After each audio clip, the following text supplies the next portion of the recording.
Hey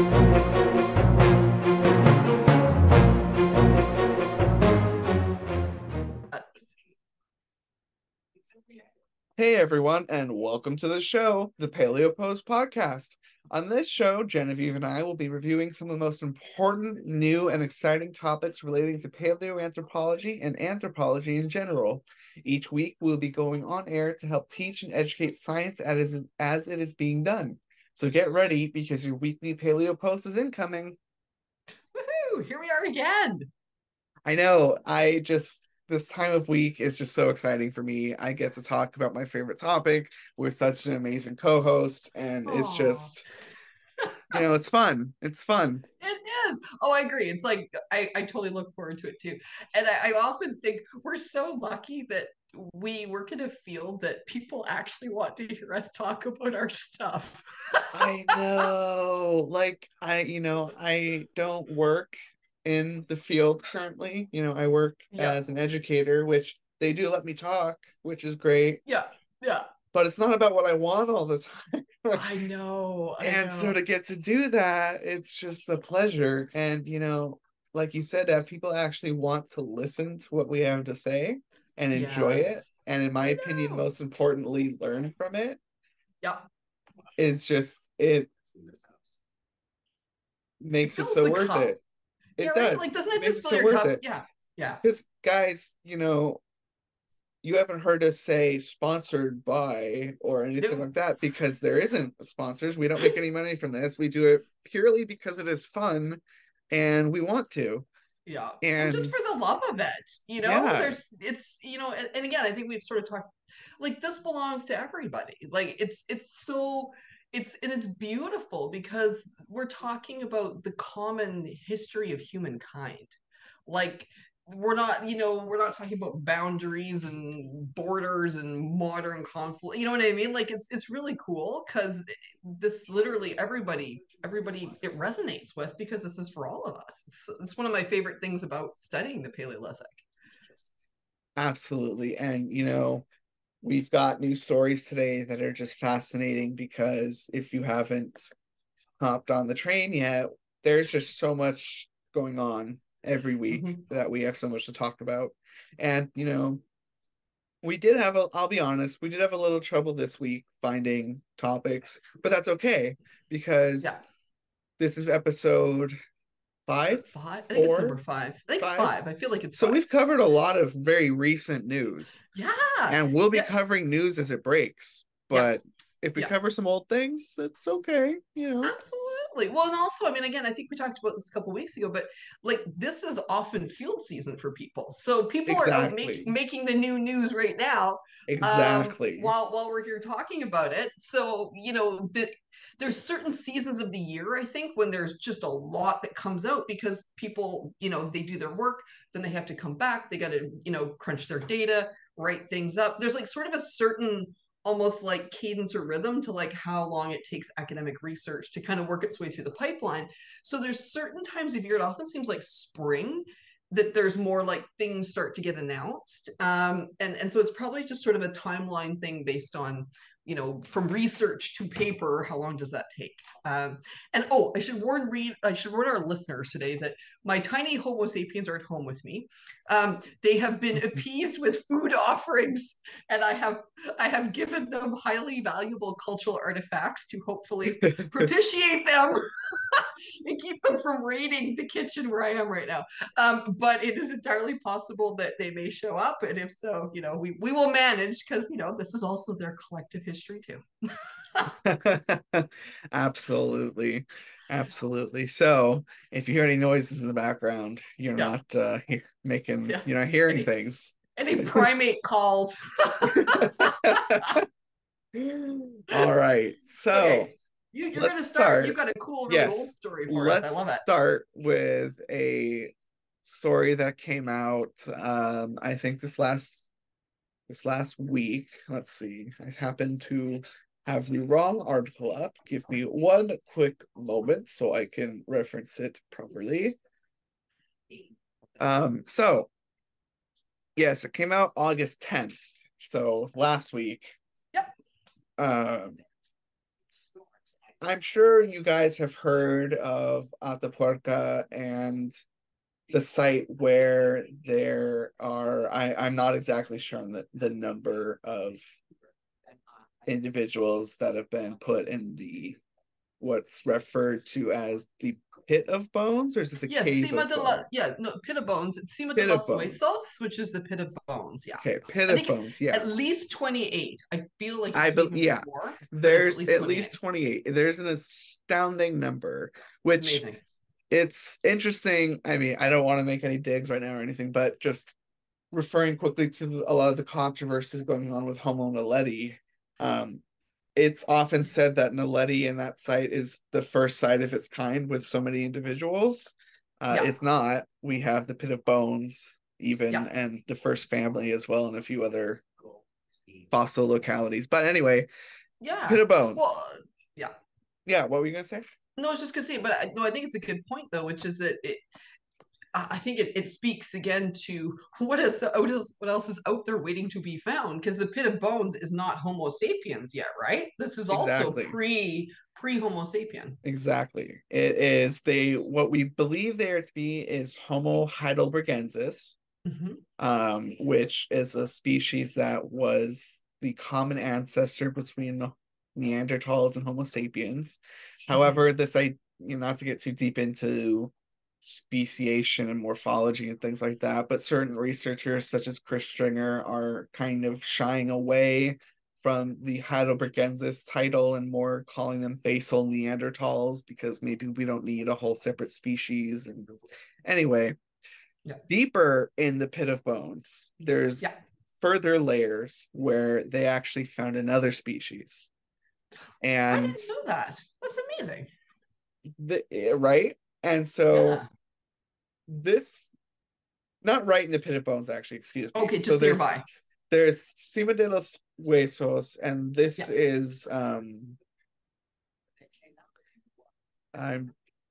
There's Grandolina. I've actually been there, by the way, oh, to you that whole have. site. Oh, it was epic. Yes, it was so cool. They're all like right there beside each other, kind of. Was obviously probably some sort of karstic formation, because it's like you're walking along what's now underground, but or would have been, because it got dug out. But it was at the time it probably would have been a bunch of cave entrances basically. So I'm presuming I think different ones are from slightly different time periods, I believe. So I actually got to take my son there with me. My 11-year-old son was Oh with wow, me. really? Oh yeah, it was How an did amazing that day. go? Oh, he loved it. Yeah, because we got to wear like hard hats and everything, because it's like an area where there's like again, you're walking through like this narrow kind of corridor part. So it's really it was a really amazing day. Ah, yeah, that Yeah. that's amazing. Oh, guys, I am blanking on the name of this place, but it is near the Pit of Bones, and they Yeah. found what is dubbed Homo antecessor at about 1.4, 1.5 million years old in this location. And there's actually two um fossils. There's a partial face, the top of the jaw, the maxilla, Yeah. and this is the older of the two, and this is quote the first face of Europe. Now, the, very debatable because we have fossils in Georgia that also Yeah. are related to this species. But anyway, the whole point of this story is we have fossils that were dating to about 1.5 million years ago Yeah. So very of a old. No matter what, very certainly old. one of the first incursions into Europe that we know of by Absolutely, anybody from the hominid family, right? absolutely Yeah. into the Spanish area. Yeah. And then we have fossils, we have tools, we have all these things. And then for about 200,000 years, there's nothing, Yeah. nothing. And then after that, we see the pit of bone species arrive at the locality. So a new species came over and a new wave from Africa or the Asia, where they originated from. Hmm. And what this means, because of a sea sediment core that they got off the coast of Portugal, they Okay. actually saw that there was a massive climate change during that period where the temperature Oh, dipped severely. So this is during And the weird blank 200,000 yes, year this is period where there's nothing, there's no humans or human ancestors in the area. exactly. So Okay. of course, the correlation that they're assuming is they went extinct in Europe Mm-hmm. at this time Mm-hmm. because the climate got too cold. They weren't prepared because, of course, they came from much warmer climates and they were used Yep. to that. But then we have more prepared hominin ancestors coming over because they had dealt with that climate already. And not only that, but it had warmed again after the 200,000 year period around 1.2 million years ago. Mm-hmm. Mm-hmm. Yeah. So, Well, that's yeah. no, that's it's really interesting. I mean, I think okay. For me, the takeaway with this is there's so much we don't know. Like Yeah. we're constantly filling in blank spots or like, who were the first hominin ancestors in Europe? Was it the folks, the Dmanisi folks from Georgia? Was it these folks in and around Atapuerca? Are they the same people? Maybe they are, maybe they aren't. Again, we need better. Well, now with that new protein stuff they've been doing, you never know. But Right? Yeah. yeah, I think what the thing to me that's so cool about this is, for one thing, reminding everybody that populations go locally extinct on a fairly regular basis. Like the ones who actually make it are usually one out of a number of groups or a number of occasions. So that would be one thing I would come out of that. The other thing, which I always think is really fun, because I think we forget it, is that the actual cycle of glaciation, the ice ages, and I'm using air quotes since we're on air and people can't see me, is about 2 million years old. It's a 2 million year old cycle. And I believe we've been through about 6 massive glaciation periods. Mm-hmm. So what we are right now, it's not like there was a memo that went out around 10,000 years ago that said the ice age is over, everyone, we can celebrate, welcome to this new era. We are actually in what's called an interstadial right now, which means we are between ice ages. Mm-hmm. we're not actually out, like there was nothing that was like, well, this is the end of that era. We won't know if it was the end of the era until some future point when geologists look backwards, right? But so again, like the climate has swung between warm and cold over the last 2 million years. There's been, so it's not surprising if things suddenly snapped really cold, around 1.5, 1.4 million years ago. That would make sense. It's part of this glaciation cycle. And also that idea that, especially if they'd wandered out of Africa up into Europe during one of the warm periods, like what it is like, say, now. I mean, clothing might have been a little more optional, right? And then suddenly you're dealing with like this incredibly cold thing. It depends how fast it happens. There's really such fascinating questions about the adaptability, how quickly, how innovative are they, versus, again, as you said, maybe Heidelbergensis or the common ancestor of ourselves in Neanderthal, whatever we want to call it. Yeah, were they more resilient? Did they have more tools in their toolkit to handle cold climates? Maybe it's a fascinating question. Absolutely. And, there's so much we don't know because Yeah. one of the big questions that permeates clothing is when was Mm-hmm. the needle invented? Oh, yeah. Because, Yeah. we know that we see wooden needles and Yep. I mean, yeah, Well, we've bone. seen a few wooden and Yep. bone, Yeah. but those are so rare and decompose and That we get don't know. lost. Mm-hmm. We finding the original, and not the original obviously, but Yeah. the time period that they originated from, Yeah. I feel is much older probably than we Oh. currently know. Mm-hmm. Oh, I would suspect so. Yeah, I mean, I think there's been some really fun. I don't want to get too far off in the weeds here. We've got to talk about our other stories. We can save it for future episodes. Somebody's really curious, but there are two things that I think are really interesting related to clothing and adaptability to like cold climates. Number one, hair lice and body lice. Yes. So we won't get too deep into that, but they've done genetic sequencing of lice or lice Yeah, species. louse, I think. Yes, yeah. What's the plural? Yeah, it's a fun one. But but to say that they've evolved with our ancestors and that they started to differentiate at some point with the hair versus hairlessness of our ancestors, clothing, if they were under clothes, that might be a different, like, isn't that fascinating? You So want to? there's the lice. Tell me one fact. You got a fact? I do, and it's a little disturbing. You ready for this? Okay, tell me. So, as you're mentioning, we have lice on our head, obviously, and in our Uh-huh. lower body areas. Yes, yes, yes, that Um, groin area. yes, that groin area, and they're two different species, and the Yep. groin species is the same as the gorilla Oh louse. gosh, that's right. And you're like, how Yes. did that Yeah. happen? Now there's an Yeah. awkward, you know. Yeah. Exactly. Exactly. So I I feel think we like have there's some a meme, questions for a our really bad ancestors. meme. Yeah. Yeah. Someone was not The doing what they were morning supposed after to. dot Yeah. dot dot. Yeah. So that's a fun fact if you didn't know. We share groin lice species with gorillas. Awkward. Yep. Yeah. Totally Oh, off that's so funny. topic, but yeah. Right. That's what I was thinking. I was sort of thinking I'd forgotten about the gorilla piece, but yeah, I was sort of thinking vaguely along those. I was like, how far do we want to go down this road?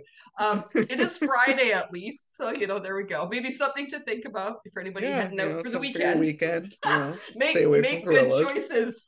Make good choices, yes.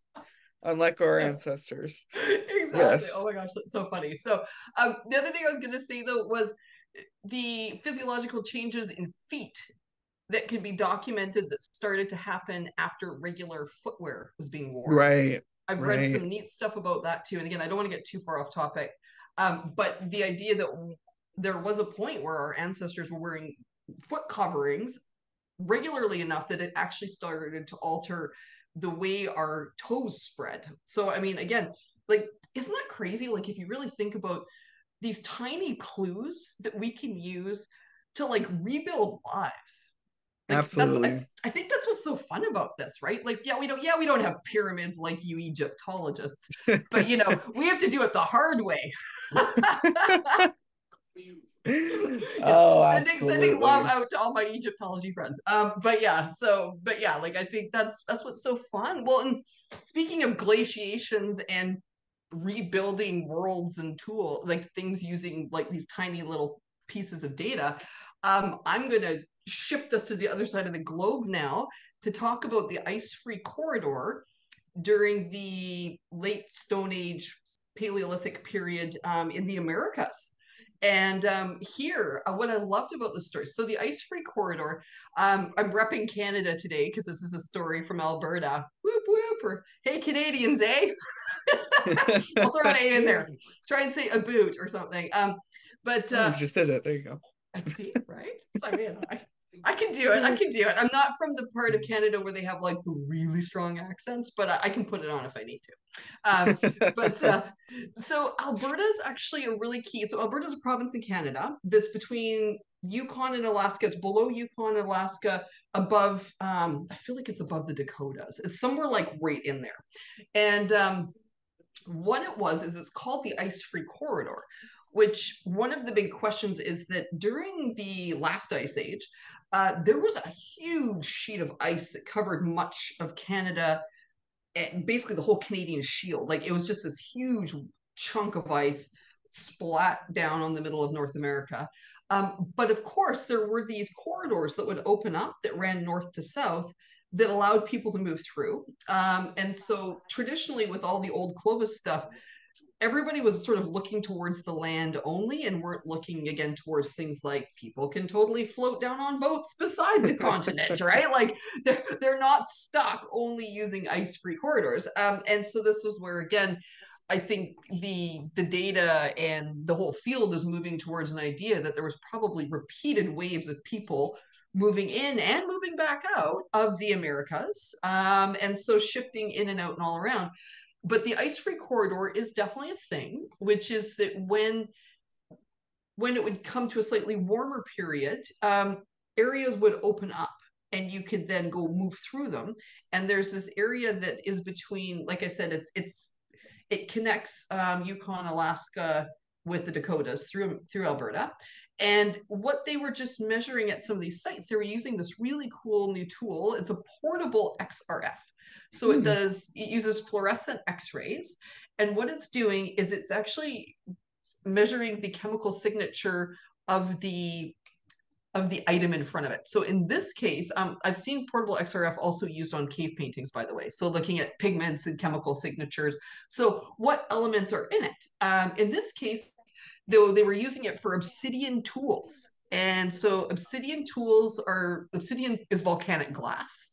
And the really cool thing about volcanic glass or obsidian is that every single volcano has its own unique chemical signature. And so they can actually use the portable XRF to figure out which obsidian source the tools come from. And so in this case, again, Alberta, because it only had this narrow corridor, there wasn't any obsidian available. And yet they were finding obsidian at sites in Alberta dating to 15,000-ish years ago. Wow. And so, yeah, isn't that cool? And so, again, we're obviously pushing back into the Ice Age. Now, the really fun thing, though, is that they were tracking people who came south from Alaska around 15,000 as that corridor melted and opened up beside the Rocky Mountains. But what they found was that the obsidian was coming up from below to meet them. So as though it was being traded, because again, obsidian has a beautiful sharp edge. It's a phenomenal type of tool. So it's very much almost like wielding a scalpel, right?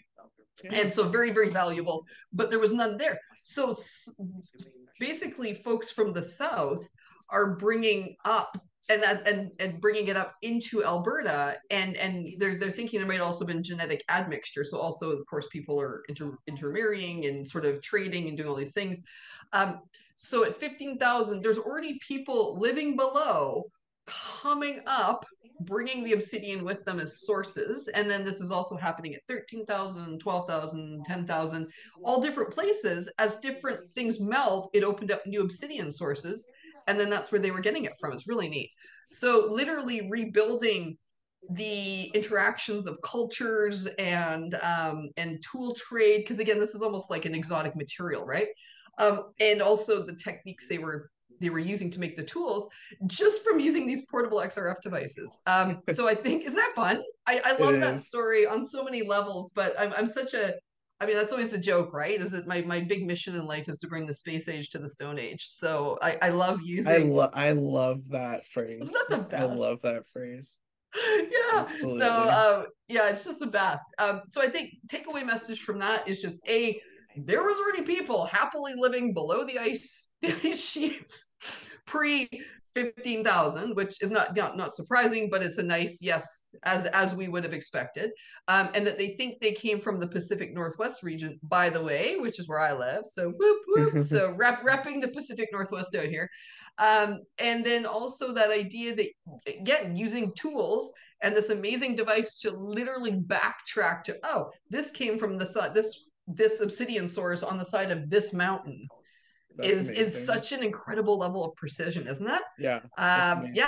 Yeah. So again, rebuilding worlds from little tiny artifacts. So which is kind of our thing. I mean, that's really what paleoanthropologists do. Archaeologists in general, but paleoanthropologists, I think, even more than, again, because we have no scrolls, we have no pyramids, we have no stuff, right?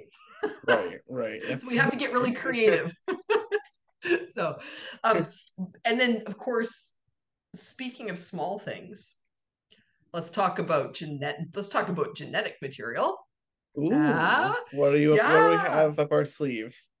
Okay, so now we're going to transition back. I feel like in my head I see a globe shifting, like woof, woof. So now we're going to shift back, and we're going to look at South and Eastern Europe.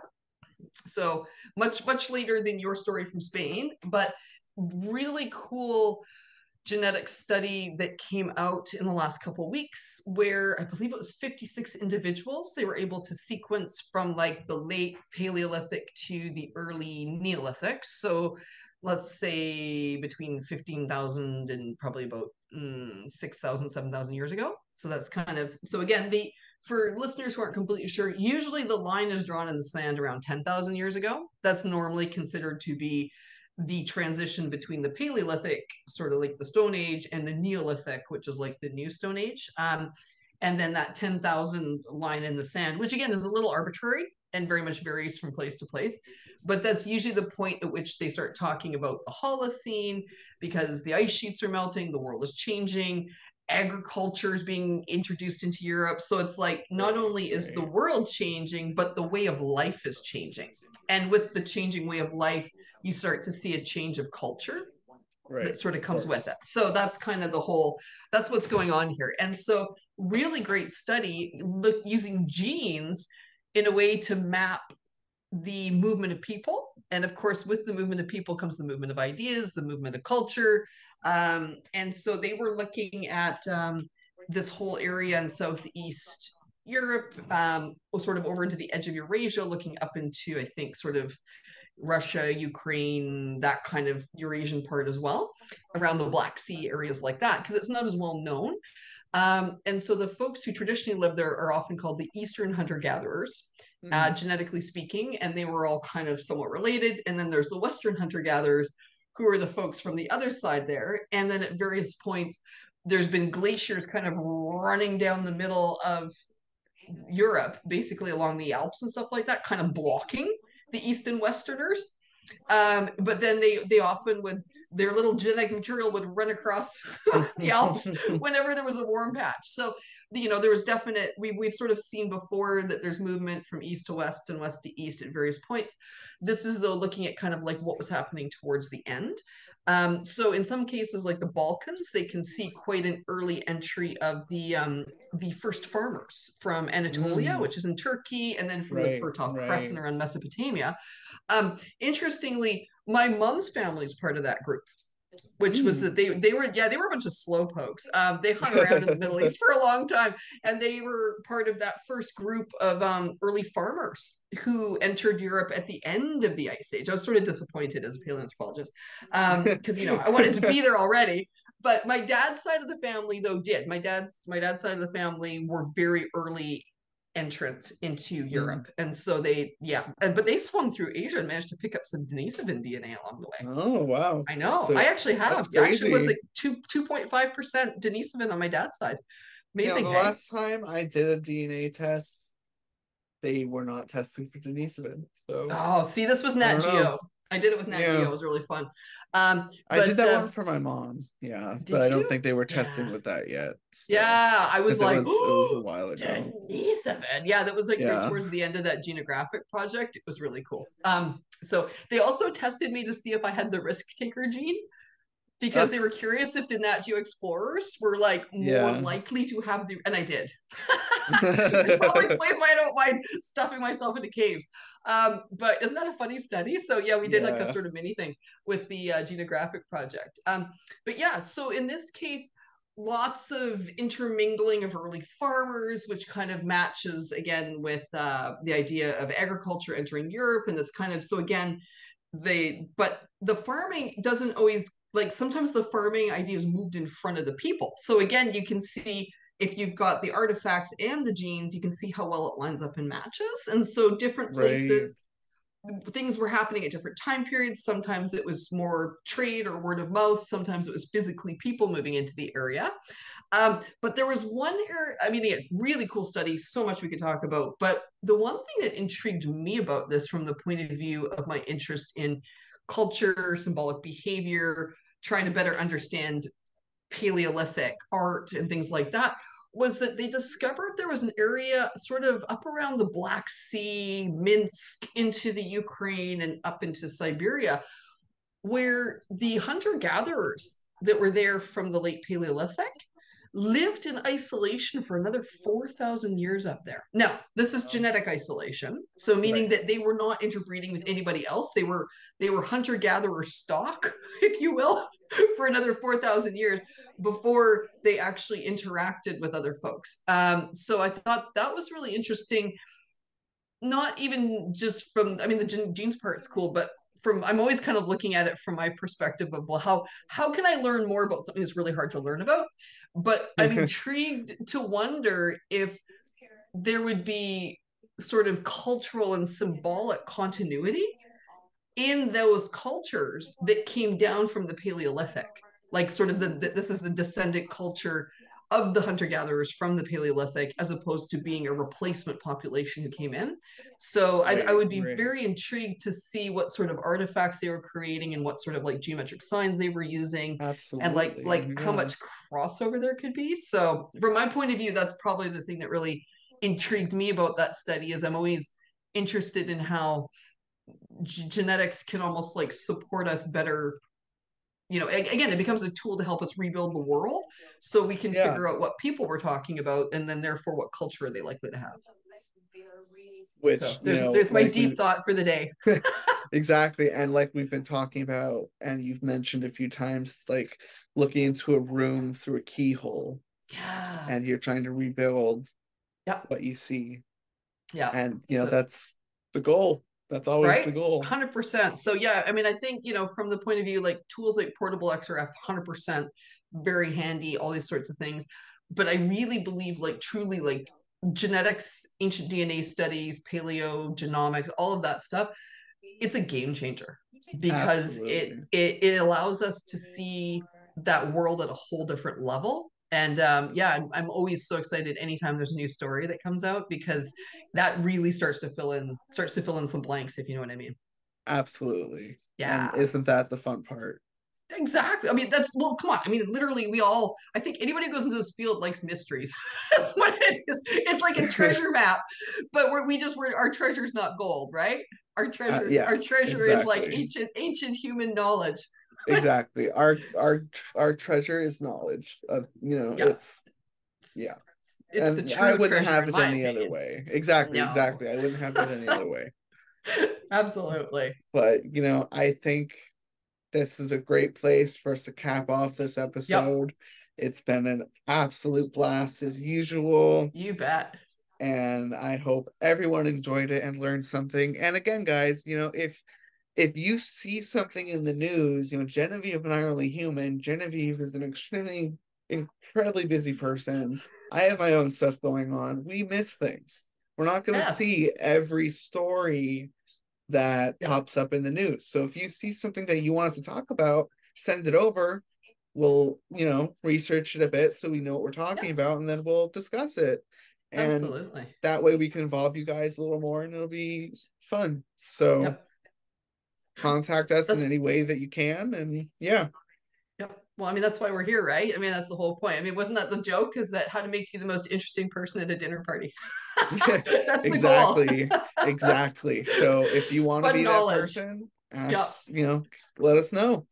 Yeah, I think that this week's so special for the any dinner parties this weekend, or like summer parties or whatever. We'll definitely be like, did you know that humans have gorilla pubic lice? Right? Here's a piece Honestly. of knowledge for the week. Honestly, people. There you go. You don't need anything else.